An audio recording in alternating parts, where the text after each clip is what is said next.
की बिनविरोध करावी ही निवडणूक आपण आवाहन विरोधकांना केलेलं होतं. मात्र असं असताना ही निवडणूक जी आहे ती लागलेली आहे. काय आपले प्रतिक्रिया आहे, काय सांगा? नाही, आता निवडणूक लागलेली आहे. आता विरोधासाठी विरोध म्हणून उमेदवार उभे असले तरीसुद्धा ही निवडणूक भारतीय जनता पक्ष गांभीर्याने लढेल आणि ही निवडणूक भारतीय जनता पक्ष जिंकेल. निवडणुकीच्या या प्रक्रियेची विजयाची औपचारिकता बाकी आहे. अशा पद्धतीची परिस्थिती असली तरी आम्ही कुठल्याही परिस्थितीत गाफील न राहता ही निवडणूक आम्ही गांभीर्यानं लढू आणि आम्हाला अपेक्षित असणाऱ्या मताधिक्यानं आम्ही जिंकू. आपण म्हणाल होतात की आव्हान जे आहे ते केलं होतं. तेच परत काय विचार? हो, तुम्ही म्हणाला होतात की मी विरोधकांशी देखील चर्चा करू, त्यांच्या नेत्यांशी देखील चर्चा करू. अशी काही चर्चा शेवटच्या टप्प्यामध्ये काही झाली होती का आणि त्यांच्याकडून काही शब्द आले होते का?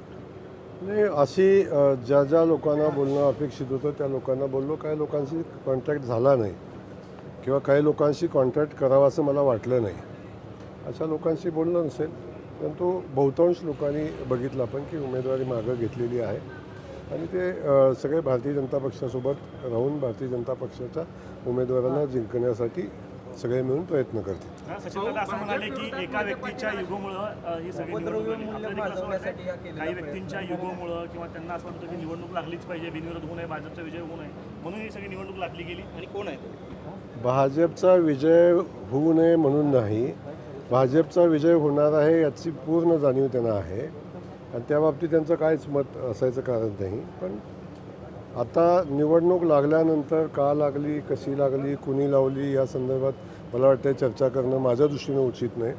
माझ्या दृष्टीने हेच आहे की ही निवडणूक आता आपण ताकदीनं लढली पाहिजे. आम्ही ताकदीनं लढू आणि मी आज सांगतो की जे मार्जिन असेल ते भविष्यात उमेदवारी करण्याचा विचार करणार नाही अशा पद्धतीचं मार्जिन या निवडणुकीचं राहील.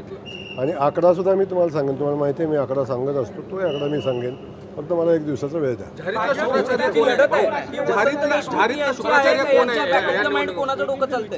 या निवडणुकीमध्ये धारीतला शुक्राचार्य कोण आहे? कोण थोडे करे? इथं झारीतला शुक्राचार्य कोणी नाही. निवडणूक वसंतराव देशमुख लढत आहेत, त्यांच्या मागं कोण आहे त्यांची ताकद राहिलेली नाही. त्यामुळं कोण पाठीमागं आहे कोण पुढं आहे बघायची काही कारण नाही. शेवटी एक आहे की लोकशाहीमध्ये विरोधक एकदा उभा राहिल्यानंतर त्याला कमी समजायचं बिलकुल कारण नाही. एकदा उमेदवार उभा राहिला की आपण जी निवडणूक लढतो ती गांभीर्याने लढली पाहिजे. आम्ही लढू. वसंत देशमुख हे मोहिते पाटलांच्या निकटवर्तीय मानले जातात. मग ही लढत जी आहे ती जयकुमार गोरे मोहिते पाटील अशी लढत होईल का? मला एक समजत नाही, ज्यांच्याकडं 620 16 मतातली 16 मतं नाहीत अशा लोकांशी लढाई व्हायचं काही कारण नाही. ही लढाई जी आहे ही औपचारिकता आहे आणि औपचारिकता आम्ही पूर्ण करू 18 तारखेला. विनाकारण कुणाचं तरी नाव घेऊन कुणाला तरी मोठं करायचा प्रयत्न करू नका आणि ज्या कारणासाठी निवडणूक लागली ते कारण आपण साध्य करू नका. भाऊ, आपण ज्यावेळेस पालकमंत्री म्हणून सोलापूर जिल्ह्यात आलात त्यावेळेस मोहिते पाटलांना उद्देशून असं म्हणाल आगे आगे देखो होता है क्या म्हणून, आता पुन्हा तेच वाक्य म्हणायचे आहे? नाही, असं आगे आगे होता आहे क्या मी तर काय त्यांच्यासाठी बोललो नव्हतो. मला एक सांगतो तुम्हाला की भारतीय जनता पक्षानं मला काय उद्दिष्ट ठेवून इथं पाठवले, ते उद्दिष्ट पूर्ण करण्याच्या दृष्टिकोनातनं जे जे करणं शक्य आहे ते आपण करतो आणि ते उद्दिष्ट प्राप्त करायचा प्रयत्न करतो. त्यातली पहिला दुसरा टप्पा कंप्लीट झालेला आहे. आम्ही तिसऱ्या टप्प्यात आहोत. तिसरा टप्पाही पूर्ण होईल आणि तो पूर्ण होत असताना चौथ्या टप्प्याची वाट म्हणजे ही मोकळी झालेली असेल. सगळीकडे बिनविरोध निवडणुका होण्याचा सपाटा सुरू असताना कुठेतरी इथं कुठं सपाटा आहे तुम्ही? यवतमाळला झाली, 4 ते 5 ठिकाणी झालेली आहे. सोलापुरात बिनविरोध न होण्यामागं म्हणजे काहीतरी अपयश आहे का भाजपचं? किंवा अपयश तुमचंच आहे. तुम्ही लोकशाहीत असा विचार करता हेच मुळात योग्य नाही. लोकशाहीत निवडणूक लागली पाहिजे आणि लोकशाहीत मतदाराला मतदान द्यायचा अधिकार मिळाला पाहिजे हे डॉक्टर बाबासाहेब आंबेडकरांनी सांगितलेलं आहे. मग आपण बाबासाहेबांच्या विचाराशी सुसंगत वागलं पाहिजे, सुसंगत राहिलं पाहिजे.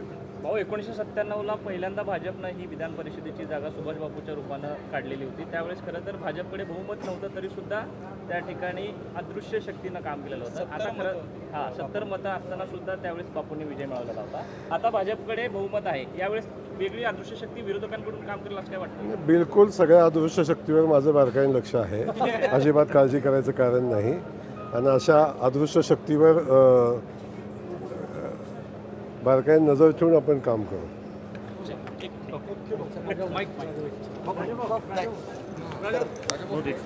आपल्या